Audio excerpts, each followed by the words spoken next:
On today's episode of the DeRaud Messenger Show, we make our Week 10 Texas high school football predictions. High school football fans, don't forget to like and subscribe for more content.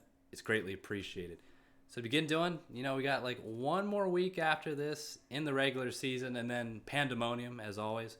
But speaking of pandemonium, Dylan, the first game we have is number 1 North Shore at number 7 Atascocita. This is a classic Houston 6A battle here. And Dylan, thank you for the heads up here. Prior to our recording today, I had to do some extra research with my amigo over there because Caleb Bailey, Dylan, he's like my Jackson Arnold of Houston. Caleb Bailey is still apparently injured, and it looks like wide receiver David Amador is going to be still continuing to take the snaps at quarterback. And this, Dylan, I don't know about your pick. I don't want to foreshadow anything, but for me, this completely changes it. Atascocita is too good of a team, I think, to be losing to a backup quarterback in this situation here. I got Atascocita at home here, even though North Shore doing 8-0 on the season so far. Hey, Devon, it's spooky season, and people like to say North Shore's got Atascocita's number. They've beaten them. I don't know how many games in a row, but I know they've been on a hot streak against Atascocita. But I think this is the year for Atascocita, Devon, especially with David Amador converting from wide receiver to quarterback to replace the all-great Caleb Bailey. Obviously, David Amador had 6 touchdowns and over 300 yards last week, but the key to success here for Atascocita is putting him in obvious passing situations. You got to test that arm. And I really like Atascocita's defense here, especially with only allowing around 7 points per game, Devon.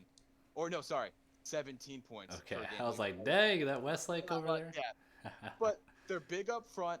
They're going to be tough to run on, so that's already going to be tough for Amador at quarterback. And having to get it to those playmakers on the outside, they're not really going to be able to take those deep shots, I feel like, against this Atascocita team. As well as Atascocita's got a good offense. It's not explosive. I feel like every year we talk about how this isn't a, knock your socks off kind of offense. But they have a backfield of running back Troy Blaylock and QB Zion Green, Devon, that can move those sticks. And if they control the time of possession and, like I said earlier, keep Amador in obvious passing situations, I don't see why this isn't the year for Atascocita. So going with the upset here, Devon. And then our next one, we've got a 6A matchup of number 9 DeSoto at number 3 Duncanville, Devon. This is another one that I think I just got to put my hand in the hat and see what comes out. I'm going with DeSoto. I really like this offense. I feel like we talk about Jonte Cook all the time. Duncanville is going to have to key in on him in this game. That leaves a lot of opportunities for Daylon Jones, at wide receiver, as well as running back Jaden Treywick to have those opportunities like I was talking about. And this defense, it's only allowing about 16 points per game, Devon, as well. So this isn't going to be easy for Duncanville to move their ball really on them. So I feel like DeSoto is going to be able to keep pace. Only problem is this Duncanville defense is insanely talented, Devon. I'm sure you'll touch on it a little bit in a second, but it's very hard for anyone really to move those balls. So the only problem with DeSoto here is Duncanville's defense just that good that no offense can really move the ball against this team? But Devon, I like DeSoto on the road here. Yeah, I also have DeSoto surprisingly in this one, Dylan. No, Usually it's when not we, good. we're getting the ESPN game day jinx here, but usually when this matchup happens every year between Duncanville and DeSoto, I look at it and I'm like, is there reason enough to pick DeSoto in this one? You just assume Duncanville's going to win, and Dylan, they do typically. But this year seems a little bit different. Not that Duncanville's bad. Obviously, they're the third-ranked team in the state for a reason ahead of DeSoto there. But just DeSoto, as you were mentioning there, they got a lot of firepower, whether that be Cook, Wisner, even behind Treywick at running back. That's a great 1-2 duo there. And also Darius Bailey. I forgot the stat, Dylan, but I think I read that he has like a touchdown interception ratio of 26-1 right now at quarterback for the Eagles. So it's a little insane. But yes, DeSoto, or my apologies, Duncanville has a great defense. Colin Simmons, I believe, is a top 5 rated recruit right now in the country in that 2024 recruiting class. And, he's just the headliner. As always, Duncanville has, seemingly like 11 D1 players on defense. But in this one, I don't know, Dylan.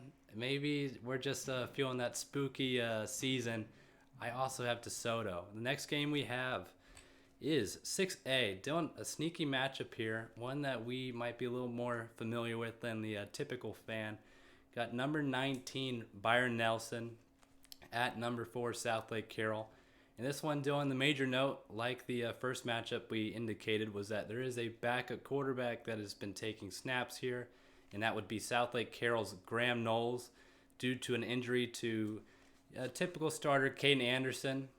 I was actually covering that game where he got injured, so I don't know the extent of the injury. I believe it was a lower body injury, but we hope that Anderson's getting back. But Knowles is, Dylan, if you see him on the field, no slack at the quarterback position either. I believe he's about 6'5" or something, 6'6". It's kind of crazy when he goes in there. He hasn't been throwing the football too much though, which isn't surprising given Southlake's offense in recent years. But Owen Allen, is the leading rusher in Carroll history, Dylan, and that's kind of surprising. But he's Mr. Fall Forward for 5 yards, which I've nicknamed. So I'm gonna be printing the shirts very soon. But in addition to Allen, you also got James Lehman out there in the backfield, also rushed for over 100 yards last weekend. But Dylan, I don't know. This Carroll defense concerns me at times. They almost lost to Keller at home. This is another home game, but Bryon Nelson is possibly a step up from Keller. I got Southlake in this one, but I'm not really sure. What do you think? Yeah, this one's tough. Southlake, we watched that Keller game, Devon, and it was like, well, when is this defense going to stop them from getting all these touchdowns and just driving it down their throat the entire time? And it didn't really happen until the second half when they finally adjusted, but the damage was done in a sense, and especially losing Caden Anderson during that game. They had to call out a pulse one. Obviously, Owen Allen is that good, and that offensive line is that good as well, just opening up those running lanes for him. And Devon, like you said, he does fall forward to 5 yards. It's probably one of those valuable skills, falling forward as a running back, but he's also capable of just torching the defense. The only problem is Bryon Nelson offense is also legit. Their QB wide receiver tandem of Jake Wilson and Rice commit Landon Ransom, Devon, is scary enough, especially coming in against this susceptible Carroll defense. As well as on the other side of the ball for Bryon Nelson, it's going to be very difficult for Carroll with their backup quarterback to throw on them, especially with the safeties. 3-star David Kabongo and Ashton Williams, Devon, good luck. So they're going to have to really rely on Owen Allen. So, Bryon Nelson's going to be able to key in on that. So we're going to have to see how Kane Anderson's replacement really does here in those situations where they're going to have to pass and keep up with this team. But this defense for Bryon Nelson only allowing 12 points per game. So people are wondering, is Dylan going to go 3 in a row upsets here? I was waiting for it. I am going to do that. I don't care. Either I'm going to quit forever and I go 0-3 here, or I go 3-0 and I'm a genius and everyone can suck it. So that's my take.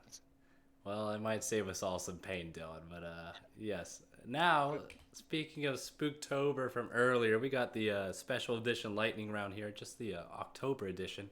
Fortunately, Dylan, we didn't dress up this year. I don't know if we've done that in the past, but I feel like we have. But, top-ranked matchups, as always, as fast as we can. We got 3 of them this weekend.